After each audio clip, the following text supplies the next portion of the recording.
Markheim by Robert Louis Stevenson.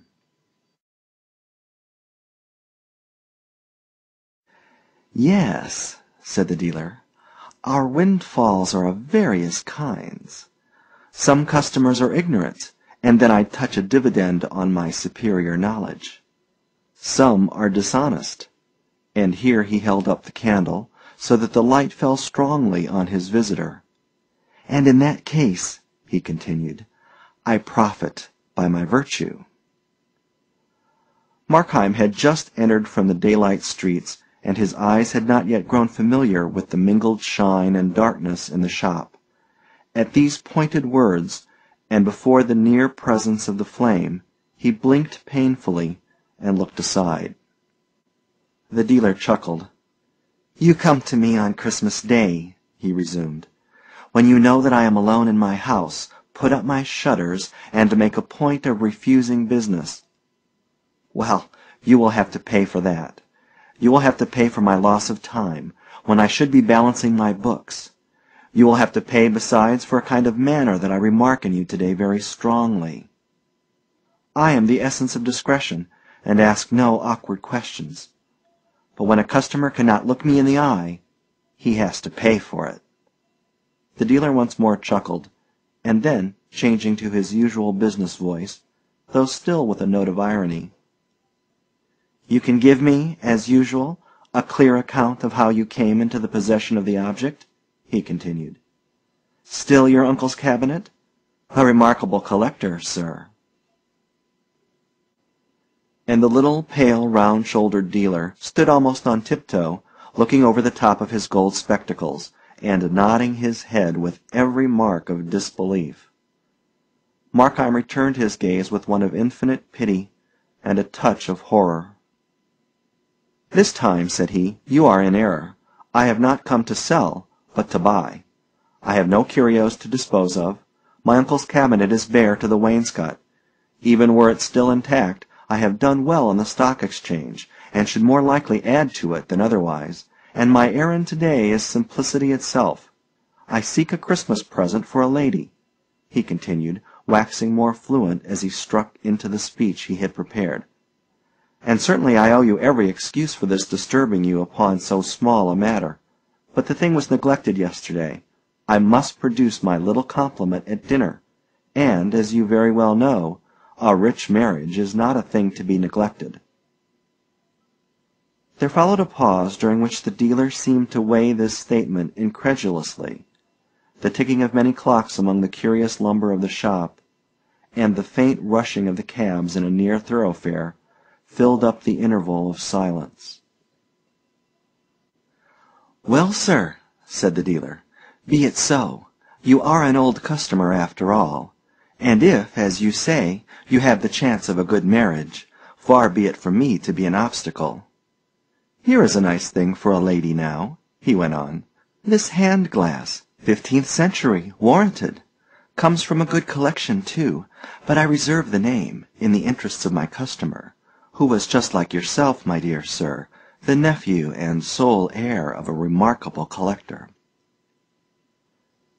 The dealer, while he thus ran on in his dry and biting voice, had stooped to take the object from its place, and, as he had done so, a shock had passed through Markheim, a start both of hand and foot, a sudden leap of many tumultuous passions to the face. It passed as swiftly as it came, and left no trace beyond a certain trembling of the hand that now received the glass.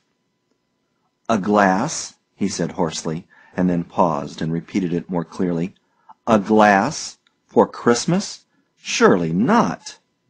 "And why not?" cried the dealer. "Why not a glass?" Markheim was looking upon him with an indefinable expression. "You ask me why not?" he said. "Why, look here, look in it, look at yourself. Do you like to see it? No, nor I, nor any man." The little man had jumped back when Markheim had so suddenly confronted him with the mirror. But now, perceiving there was nothing worse on hand, he chuckled. "Your future lady, sir, must be pretty hard-favored," said he. "I ask you," said Markheim, "for a Christmas present, and you give me this damned reminder of years, and sins, and follies, this hand conscience? Did you mean it? Had you a thought in your mind?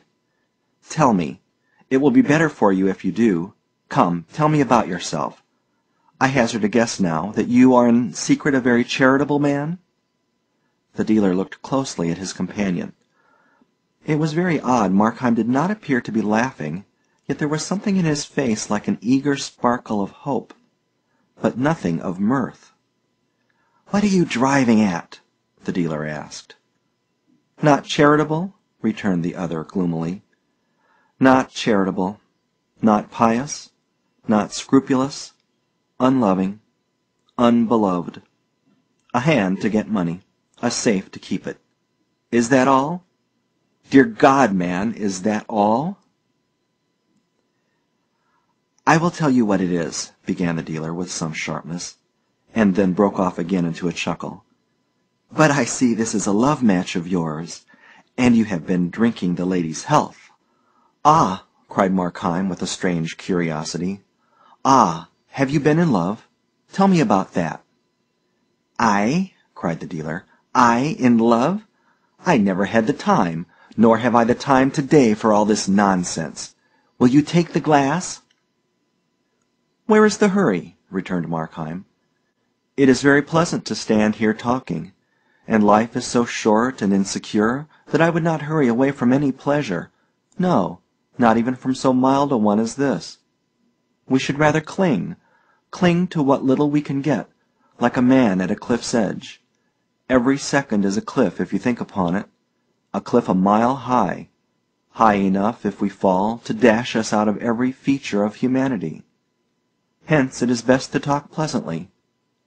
Let us talk of each other. Why should we wear this mask? Let us be confidential. Who knows? We might become friends." "I have just one word to say to you," said the dealer. "Either make your purchase or walk out of my shop." "True, true," said Markheim. "Enough fooling. To business. Show me something else." The dealer stooped once more, this time to replace the glass upon the shelf, his thin blond hair falling over his eyes as he did so. Markheim moved a little nearer, with one hand in the pocket of his greatcoat. He drew himself up and filled his lungs. At the same time many different emotions were depicted together on his face: terror, horror, and resolve, fascination and a physical repulsion, and through a haggard lift of his upper lip his teeth looked out. "This perhaps may suit," observed the dealer. And then, as he began to re-arise, Markheim bounded from behind upon his victim. The long, skewer-like dagger flashed and fell. The dealer struggled like a hen, striking his temple on the shelf, and then tumbled on the floor in a heap. Time had some score of small voices in that shop, some stately and slow as was becoming to their great age, others garrulous and hurried. All these told out the seconds in an intricate chorus of tickings. Then the passage of a lad's feet, heavily running on the pavement, broke in upon these smaller voices and startled Markheim into the consciousness of his surroundings. He looked about him awfully. The candle stood on the counter, its flame solemnly wagging in a draught, and by that inconsiderable movement the whole room was filled with noiseless bustle, and kept heaving like a sea. The tall shadows nodding, the gross blots of darkness swelling and dwindling as with respiration, the faces of the portraits and the china gods changing and wavering like images in water. The inner door stood ajar, and peered into that leaguer of shadows with a long slit of daylight like a pointing finger. From these fear-stricken rovings, Markheim's eyes returned to the body of his victim, where it lay, both humped and sprawling, incredibly small and strangely meaner than in life. In these poor, miserly clothes, in that ungainly attitude, the dealer lay like so much sawdust. Markheim had feared to see it, and lo, it was nothing. And yet, as he gazed, this bundle of old clothes and pool of blood began to find eloquent voices. There it must lie, There was none to work the cunning hinges or direct the miracle of locomotion. There it must lie till it was found. Found! Aye, and then? Then would this dead flesh lift up a cry that would ring over England, and fill the world with the echoes of pursuit. Aye, dead or not, this was still the enemy. Time was that when the brains were out, he thought. And the first words struck into his mind. Time. Now that the deed was accomplished, time, which had closed for the victim, had become instant and momentous for the slayer. The thought was yet in his mind when, first one and then another, with every variety of pace and voice, one deep as the bell from a cathedral turret, another ringing on its treble notes the prelude of a waltz, the clocks began to strike the hour of 3 in the afternoon. The sudden outbreak of so many tongues in that dumb chamber staggered him. He began to bestir himself, going to and fro with the candle, beleaguered by moving shadows, and startled to the soul by chance reflections. In many rich mirrors, some of home design, some from Venice or Amsterdam, he saw his face repeated and repeated, as it were an army of spies. His own eyes met and detected him, and the sound of his own steps, lightly as they fell, vexed the surrounding quiet. And still, as he continued to fill his pockets, his mind accused him with a sickening iteration of the thousand faults of his design. He should have chosen a more quiet hour. He should have prepared an alibi. He should not have used a knife. He should have been more cautious, and only bound and gagged the dealer, and not killed him. He should have been more bold, and killed the servant also. He should have done all things otherwise. Poignant regrets, weary, incessant toiling of the mind to change what was unchangeable, to plan what was now useless, to be the architect of the irrevocable past. Meanwhile, and behind all this activity, brute terrors, like the scurrying of rats in a deserted attic, filled the more remote chambers of his brain with riot. The hand of the constable would fall heavy on his shoulder, and his nerves would jerk like a hooked fish. Or he beheld, in galloping defile, the dock, the prison, the gallows, and the black coffin. Terror of the people in the street sat down before his mind like a besieging army. It was impossible, he thought, but that some rumor of the struggle must have reached their ears and set on edge their curiosity. And now, in all the neighboring houses, he divined them to be sitting motionless and with uplifted ear. Solitary people condemned to spend Christmas dwelling alone on memories of the past, and now startlingly recalled from that tender exercise. Happy family parties struck into silence round the table, the mother still with raised finger, every degree and age and humor, but all by their own hearths, prying and hearkening and weaving the rope that was to hang him. Sometimes it seemed to him he could not move too softly. The clink of the tall Bohemian goblets rang out loudly like a bell, and alarmed by the bigness of the ticking, he was tempted to stop the clocks. And then, again, with a swift transition of his terrors, the very silence of the place appeared a source of peril, and a thing to strike and freeze the passer-by. And he would step more boldly, and bustle aloud among the contents of the shop, and imitate, with elaborate bravado, the movements of a busy man at ease in his own house. But he was now so pulled about by different alarms that, while one portion of his mind was still alert and cunning, another trembled on the brink of lunacy. One hallucination in particular took a strong hold on his credulity. The neighbor hearkening with white face beside his window. The passer-by arrested by a horrible surmise on the pavement. These could at worst suspect. They could not know. Through the brick walls and shuttered windows only sounds could penetrate. But here, within the house, was he alone? He knew he was. He had watched the servant set forth sweethearting, in her poor best, out for the day written in every ribbon and smile. Yes, he was alone, of course, and yet in the bulk of empty house above him he could surely hear a stir of delicate footing. He was surely conscious, inexplicably conscious of some presence. Aye, surely. To every room and corner of the house his imagination followed it. And now it was a faceless thing, and yet had eyes to see with, and again it was a shadow of himself, and yet again behold the image of the dead dealer, re-inspired with cunning and hatred. At times, with a strong effort, he would glance at the open door which still seemed to repel his eyes. The house was tall, the skylight small and dirty, the day blind with fog, and the light that filtered down to the ground story was exceedingly faint, and showed dimly on the threshold of the shop. And yet, in that strip of doubtful brightness, did there not hang a wavering shadow?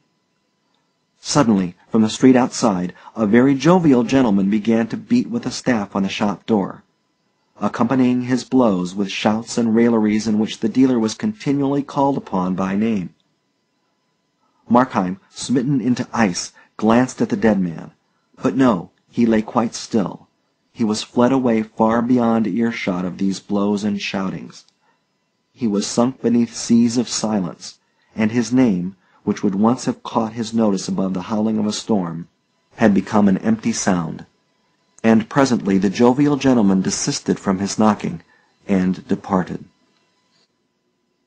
Here was a broad hint to hurry what remained to be done, to get forth from this accusing neighborhood, to plunge into a bath of London multitudes, and to reach, on the other side of day, that haven of safety and apparent innocence, his bed. One visitor had come, at any moment another might follow and be more obstinate. To have done the deed, and yet not to reap the profit, would be too abhorrent a failure. The money, that was now Markheim's concern, and as a means to that, the keys. He glanced over his shoulder at the open door, where the shadow was still lingering and shivering, and with no conscious repugnance of the mind, yet with a tremor of the belly, he drew near the body of his victim. The human character had quite departed. Like a suit half stuffed with bran, the limbs lay scattered, the trunk doubled on the floor. And yet the thing repelled him. Although so dingy and inconsiderable to the eye, he feared it might have more significance to the touch. He took the body by the shoulders and turned it on its back. It was strangely light and supple, and the limbs, as if they had been broken, fell into the oddest postures. The face was robbed of all expression, but it was as pale as wax, and shockingly smeared with blood about one temple. That was for Markheim the one displeasing circumstance. It carried him back upon the instant to a certain fair day in a fisher's village. A grey day, a piping wind, a crowd upon the street, the blare of brasses, the booming of drums, the nasal voice of a ballad singer, and a boy going to and fro, buried overhead in the crowd and divided between interest and fear, until, coming out upon the chief place of concourse, he beheld a booth and a great screen with pictures, dismally designed, garishly colored. Brownrigg with her apprentice, the Mannings with their murdered guest, Weir in the death grip of Thurtell, and a score besides of famous crimes. The thing was as clear as an illusion. He was once again that little boy. He was looking once again, and with the same sense of physical revolt, at these vile pictures. He was still stunned by the thumping of the drums. A bar of that day's music returned upon his memory, and at that, for the first time, a qualm came over him, a breath of nausea, a sudden weakness of the joints, which he must instantly resist and conquer. He judged it more prudent to confront than to flee from these considerations, looking the more hardly in the dead face, bending his mind to realize the nature and greatness of his crime. So little a while ago that face had moved with every change of sentiment, that pale mouth had spoken, that body had been all on fire with governable energies. And now, and by his act, that piece of life had been arrested, as the horologist with interjected finger arrests the beating of a clock. So he reasoned in vain. He could rise to no more remorseful consciousness.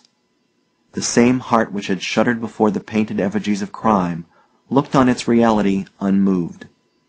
At best he felt a gleam of pity for one who had been endowed in vain with all those faculties that can make the world a garden of enchantment, one who had never lived and who was now dead. But of penitence, no, not a tremor. With that, shaking himself clear of these considerations, he found the keys and advanced toward the open door of the shop. Outside it had begun to rain smartly, and the sound of the shower upon the roof had hung against the yellow panels of the wainscot.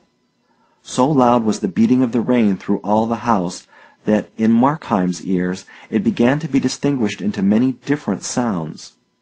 Footsteps and sighs, the tread of regiments marching in the distance, the chink of money in the counting, and the creaking of doors held stealthily ajar, appeared to mingle with the patter of the drops upon the cupola and the gushing of the water in the pipes.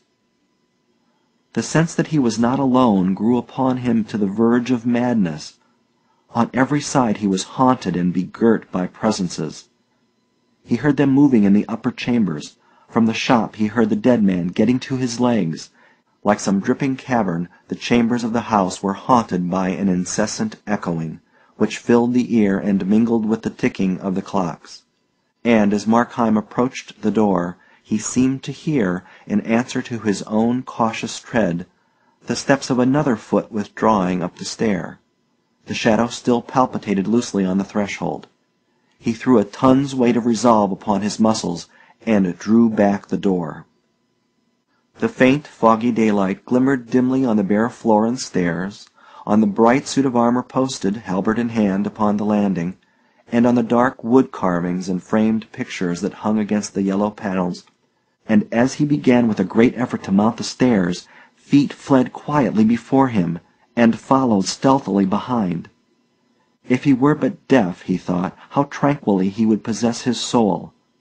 And then again, and hearkening with ever fresh attention, he blessed himself for that unresting sense which held the outposts and stood a trusty sentinel upon his life. His head turned continually on his neck, his eyes, which seemed starting from their orbits, scouted on every side, and on every side were half rewarded as with the tail of something nameless vanishing. The 24 steps to the first floor were 24 agonies. On that first story the doors stood ajar, 3 of them, like 3 ambushes, shaking his nerves like the throats of a cannon. He could never again, he felt, be sufficiently immured and fortified from men's observing eyes. He longed to be home, girt in by walls, buried among bedclothes, and invisible to all but God. And at that thought he wondered a little, recollecting tales of other murderers and the fear they were said to entertain of heavenly avengers. It was not so, at least, with him. He feared the laws of nature, lest in their callous and immutable procedure they should preserve some damning evidence of his crime. He feared tenfold more, with a slavish, superstitious terror, some scission in the continuity of man's experience, some wilful illegality of nature. He played a game of skill, depending on the rules, calculating consequence from cause. And what if nature, as the defeated tyrant, overthrew the chessboard, should break the mold of their succession? The like had befallen Napoleon, so writers said, when the winter changed the time of its appearance. The like might befall Markheim. The solid walls might become transparent and reveal his doings like those of bees in a glass hive. The stout planks might yield under his foot like quicksands, and detain him in their clutch. Ay, and there were soberer accidents that might destroy him. If, for instance, the house should fall and imprison him beside the body of his victim, or the house next door should fly on fire, and the firemen invade him from all sides. These things he feared, and, in a sense, these things might be called the hands of God reached forth against sin. But about God himself he was at ease. His act was doubtless exceptional, but so were his excuses, which God knew. It was there, and not among men, that he felt sure of justice. When he had got safe into the drawing-room, and shut the door behind him, he was aware of a respite from alarms. The room was quite dismantled, uncarpeted besides, and strewn with packing-cases and incongruous furniture. Several great pier-glasses, in which he beheld himself at various angles, like an actor on a stage. Many pictures, framed and unframed, standing with their faces to the wall. a fine Sheraton sideboard, a cabinet of marquetry, and a great old bed, with tapestry hangings. The windows opened to the floor, but by great good fortune the lower part of the shutters had been closed, and this concealed him from the neighbors. Here, then, Markheim drew in a packing-case before the cabinet, and began to search among the keys. It was a long business, for there were many, and it was irksome besides, for, after all, there might be nothing in the cabinet, and time was on the wing. But the closeness of the occupation sobered him. With the tail of his eye he saw the door, even glanced at it from time to time directly, like a besieged commander pleased to verify the good estate of his defences. But in truth he was at peace. The rain falling in the street sounded natural and pleasant. Presently, on the other side, the notes of a piano were wakened to the music of a hymn, and the voices of many children took up the air and words. How stately, how comfortable was the melody! How fresh the youthful voices! Markheim gave ear to it smilingly as he sorted out the keys, and his mind was thronged with answerable ideas and images. Church-going children and the pealing of the high organ. Children afield, bathers by the brookside, ramblers on the brambly common, kite-flyers in the windy and cloud-navigated sky. And then, at another cadence of the hymn, back again to church, and the somnolence of summer Sundays, and the high genteel voice of the parson, which he smiled a little to recall, and the painted Jacobean tombs, and the dim lettering of the 10 Commandments in the chancel. And as he sat thus, at once busy and absent, he was startled to his feet. A flash of ice, a flash of fire, a bursting gush of blood went over him, and then he stood transfixed and thrilling. A step mounted the stair slowly and steadily, and presently a hand was laid upon the knob, and the dim lettering of the 10 Commandments in the chancel. And the lock clicked, and the door opened. Fear held Markheim in a vice. What to expect he knew not, whether the dead man walking, or the official ministers of human justice, or some chance witness blindly stumbling in to consign him to the gallows. But when a face was thrust into the aperture, glancing round the room, looked at him, nodded and smiled as if in friendly recognition, and then withdrew again, and the door closed behind it, his fear broke loose from his control in a hoarse cry. At the sound of this, the visitant returned. "Did you call me?" he asked pleasantly, and with that he entered the room and closed the door behind him. Markheim stood and gazed at him with all his eyes. Perhaps there was a film upon his sight, but the outlines of the newcomer seemed to change and waver like those of the idols in the wavering candlelight of the shop. And at times he thought he knew him, and at times he thought he bore a likeness to himself. And always, like a lump of living terror, there laid in his bosom the conviction that this thing was not of the earth, and not of God. And yet the creature had a strange air of the commonplace, as he stood looking on Markheim with a smile, and when he added, "You are looking for the money, I believe," it was in the tones of everyday politeness. Markheim made no answer. "I should warn you," resumed the other, "that the maid has left her sweetheart earlier than usual, and will soon be here. If Mr. Markheim be found in this house, I need not describe to him the consequences." "You know me?" cried the murderer. The visitor smiled. "You have long been a favorite of mine," he said, "and I have long observed and often sought to help you." "What are you?" cried Markheim. "The devil?" "What I may be," returned the other, "cannot affect the service I propose to render you." "It can," cried Markheim. "It does. Be helped by you? No, never. Not by you. You do not know me yet. Thank God, you do not know me." "I know you," replied the visitant, with a sort of kind severity, or rather firmness. "I know you to the soul." "Know me?" cried Markheim. "Who can do so? My life is but a travesty and slander on myself. I have lived to belie my nature. All men do. All men are better than this disguise that grows about and stifles them.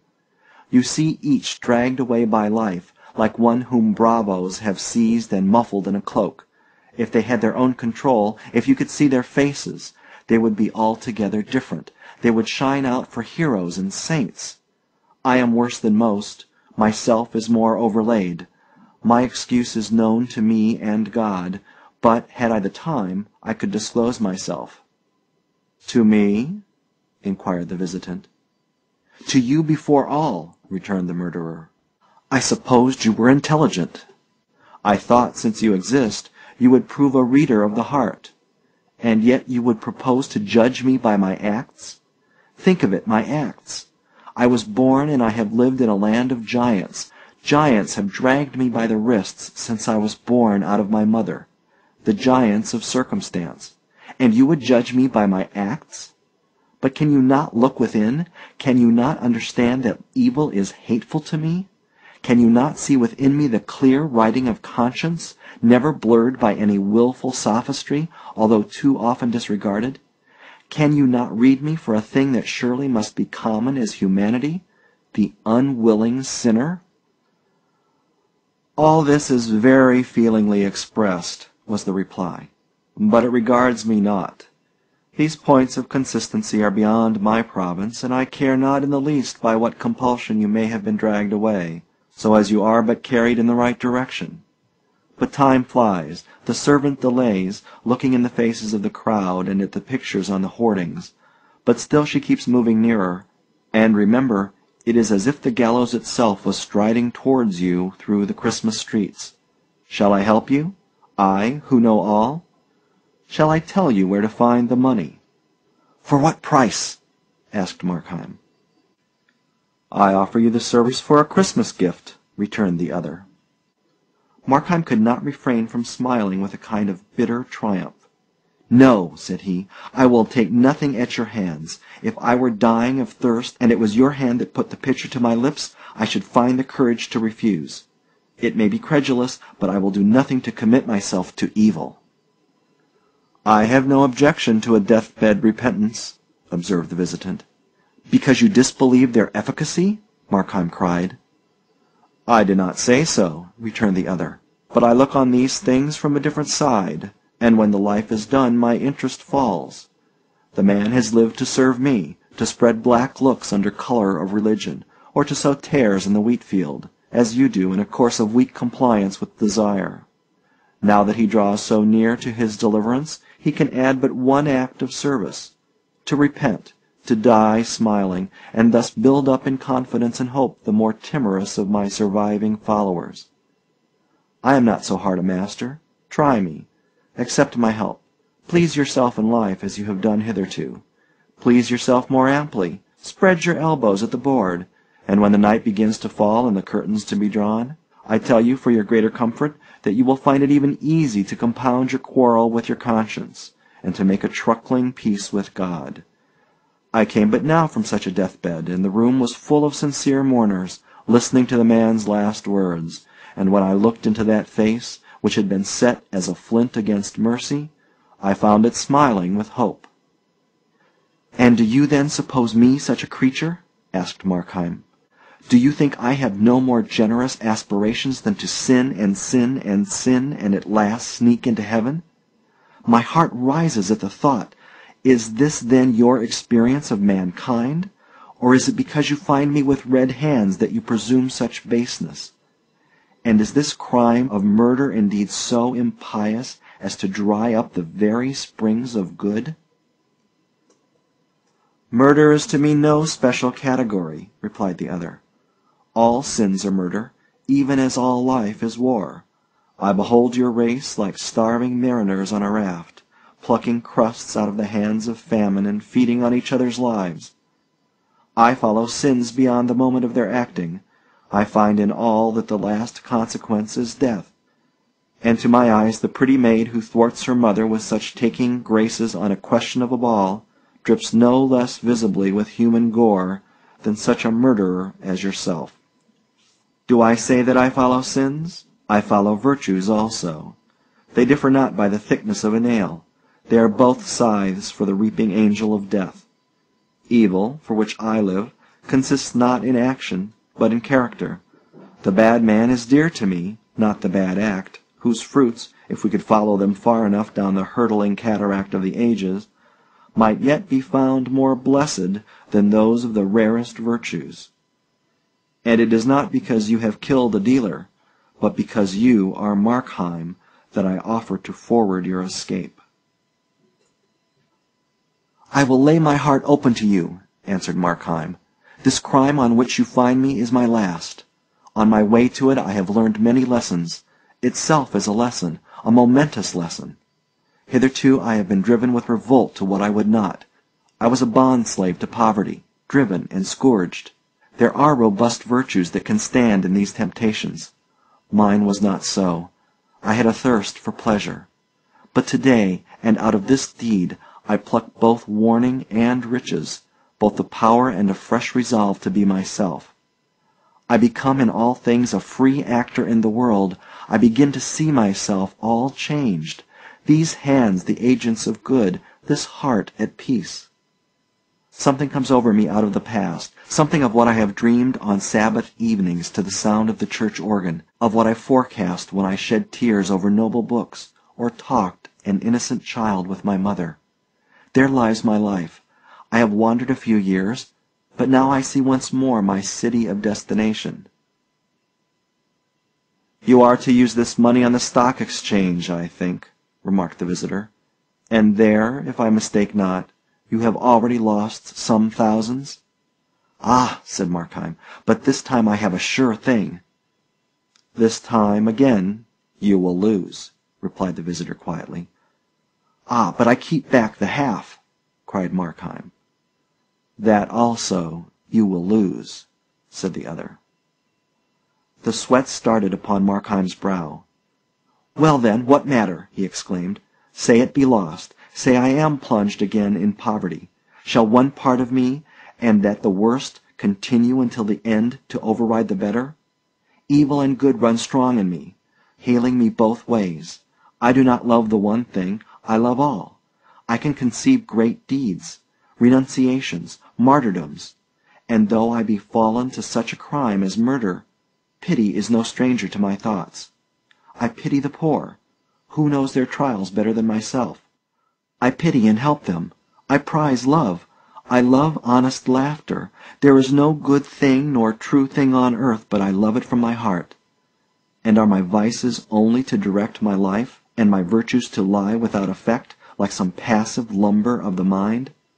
Not so. Good also is a spring of acts." But the visitant raised his finger. "For 36 years that you have been in this world," said he, "through many changes of fortune and varieties of humor, I have watched you steadily fall. 15 years ago you would have started at a theft. 3 years back you would have blenched at the name of murder. Is there any crime, is there any cruelty or meanness, from which you still recoil? 5 years from now I shall detect you in the fact. Downward, downward lies your way, nor can anything but death avail to stop you." "It is true," Markheim said huskily, "I have in some degree complied with evil. But it is so with all. The very saints, in the mere exercise of living, grow less dainty, and take on the tone of their surroundings." "I will propound to you one simple question," said the other, "and as you answer I shall read to you your moral horoscope. You have grown in many things more lax. Possibly you do right to be so, and at any account it is the same with all men. But granting that, are you in any one particular, however trifling, more difficult to please with your own conduct, or do you go in all things with a looser rein?" "In any one?" repeated Markheim, with an anguish of consideration. "No," he added with despair, "in none. I have gone down in all." "Then," said the visitor, "content yourself with what you are, for you will never change, and the words of your part on this stage are irrevocably written down." Markheim stood for a long while silent, and, indeed, it was the visitor who first broke the silence. "That being so," he said, "shall I show you the money?" "And Grace?" cried Markheim. "Have you not tried it?" returned the other. 2 or 3 years ago did I not see you on the platform of revival meetings, and was not your voice the loudest in the hymn?" "It is true," said Markheim, "and I see clearly what remains for me by way of duty. I thank you for these lessons from my soul. My eyes are opened, and I behold myself at last for what I am." At this moment the sharp note of the door-bell rang through the house, and the visitant, as though this were some concerted signal for which he had been waiting, changed at once in his demeanor. "The maid!" he cried. "She has returned, as I forewarned you, and there is now before you one more difficult passage. Her master, you must say, is ill. You must let her in, with an assured but rather serious countenance. No smiles, no overacting, and I promise you success. Once the girl within, and the door closed, the same dexterity that has already rid you of the dealer will relieve you of this last danger in your path. Thenceforward you have the whole evening, the whole night if needful, to ransack the treasures of the house, and to make good your safety. This is help that comes to you with the mask of danger. Up!" he cried. "Up, friend! Your life hangs trembling in the scales. Up, and act!" Markheim steadily regarded his counsellor.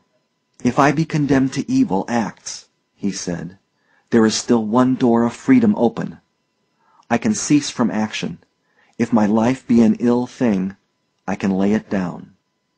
Though I be, as you say, truly at the beck of every small temptation, I can yet by one decisive gesture place myself beyond the reach of all.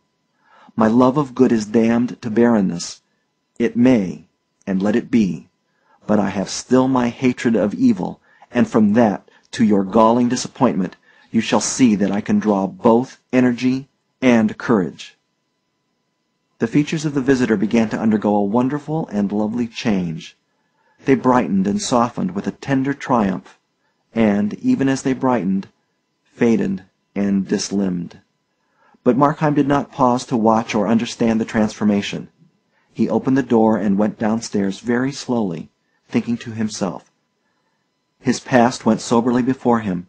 He beheld it as it was, ugly and strenuous like a dream, random as chance medley, a scene of defeat. Life, as he thus reviewed it, tempted him no longer, but on the further side he perceived a quiet haven for his bark.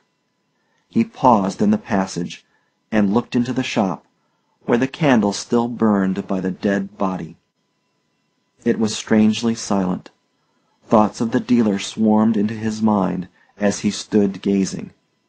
And then the bell once more broke out into impatient clamor. He confronted the maid upon the threshold with something like a smile. "You had better go for the police," said he. "I have killed your master."